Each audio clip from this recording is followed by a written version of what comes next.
Biaya hidup belakangan ini makin melejit, ditambah lagi lapangan kerja yang sulit hingga maraknya PHK, membuat orang lari untuk rela pinjol demi urusan perut.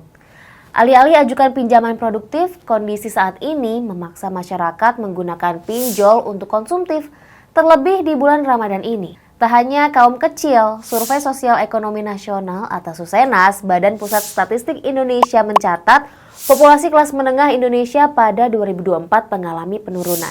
Kalau kata OJK, permintaan paylater maupun pinjaman daring akan mengalami kenaikan jelang Lebaran. Gak percaya? Masih kata OJK nih, data perusahaan pembiayaan paylater di bulan Desember 2024 menembus 37,6% dan mengalami kenaikan di bulan Januari 2025 sebesar 41,9%. Nah, selain paylater, OJK juga bilang industri fintech, lending alias pinjol juga mengalami pertumbuhan dari 29,14% naik jadi 29,94% di Januari 2025. Sebelum masuk lebih dalam, kalian masih tahu kalau buy now pay later atau pay later dengan pinjaman daring itu beda loh. Singkatnya, pay later itu nggak bisa ditunaikan. Nah, sementara pinjaman online bisa ditunaikan atau dipindahkan ke rekening. Kondisi ekonomi yang sulit membuat masyarakat terpaksa ambil pinjaman online untuk kebutuhan sehari-hari. Padahal platform ini seharusnya bisa membuat masyarakat lebih produktif ya. Meskipun bunga kredit melangit, setidaknya pinjol memberikan solusi dengan kredit tidak sulit dibandingkan kredit perbankan. Terlebih di bulan Ramadan ini. Tapi jangan mikir konsumtif melulu ya dari pinjol ini. Otak-atik otak bisa bikin cuan dari pinjaman online. Loh, kok bisa? Selamat datang di Generasi Cuan, gue Putri Aulia, biar gue kasih paham dapat cuan dari pinjol di bulan Ramadan.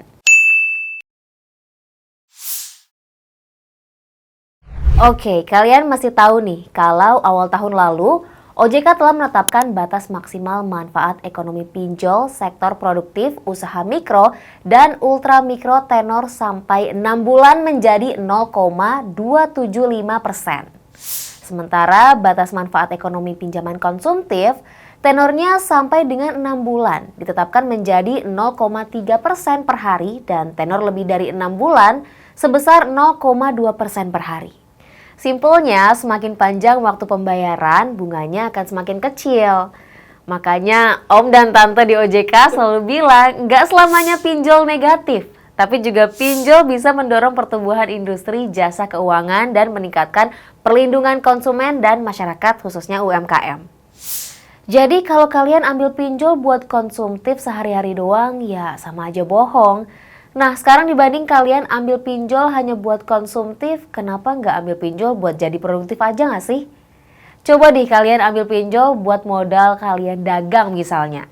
Atau jualan di bulan Ramadan ini. Apalagi di bulan Ramadan ini banyak yang jual takjil ya. Gimana? Kalian masih bingung gimana caranya? Gini, asumsikan kalian mengajukan pinjol untuk modal bisnis sebesar 10 juta rupiah. Tentu jika kita kalikan dengan bunga yang sesuai dengan aturan OJK, maka untuk tenor 3 bulan kalian harus bayar berikut bunganya sebesar 10.840.000 dengan angsuran sekitar 3.600.000 rupiah. Lebih dikit per bulannya lah pokoknya. Terus gimana caranya jadiin modal pinjol yang 10 juta tadi jadi cuan? Sini biar gue kasih paham. Asumsikan 10 juta tadi digunakan sebagai biaya operasional buat bisnis takjil di bulan Ramadan. Sebagai modal awal, kalian ambil 6 juta rupiah, sedangkan sisanya untuk dana darurat.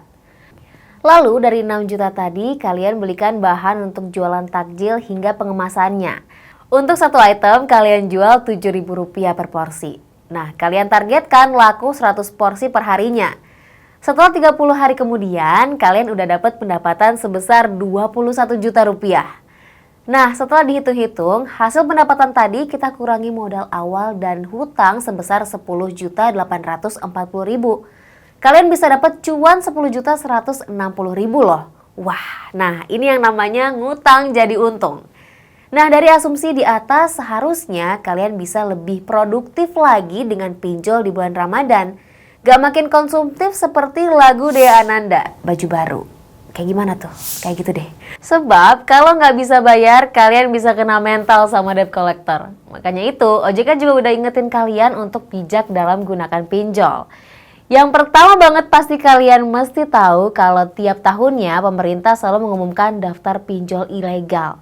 Karena keberadaan perusahaan peminjaman tidak bekerja sesuai regulasi dari OJK.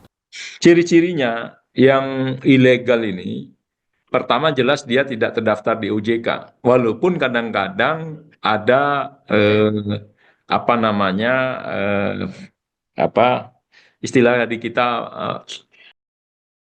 impersonation ya, impersonation. Jadi dia kadang-kadang seolah-olah dia itu terdaftar di OJK, itu hati-hati juga. Jadi cek di OJK karena kan bisa saja waktu dia melakukan impersonation, logonya OJK dipakai tuh Mas.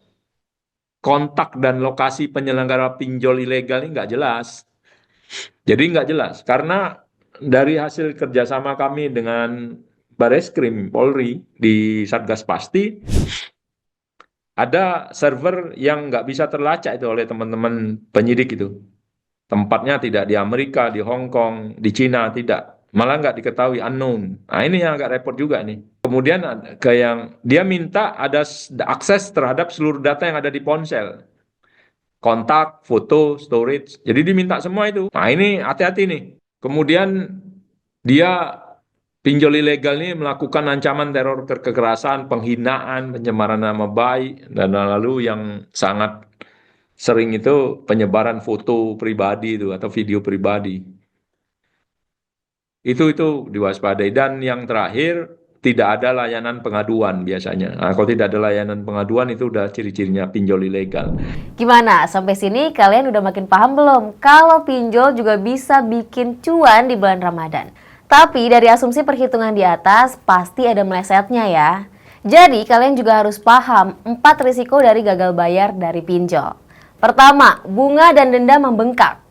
Pembengkakan bunga dan denda adalah salah satu dampak utama yang terlihat dari fenomena galbay pinjol.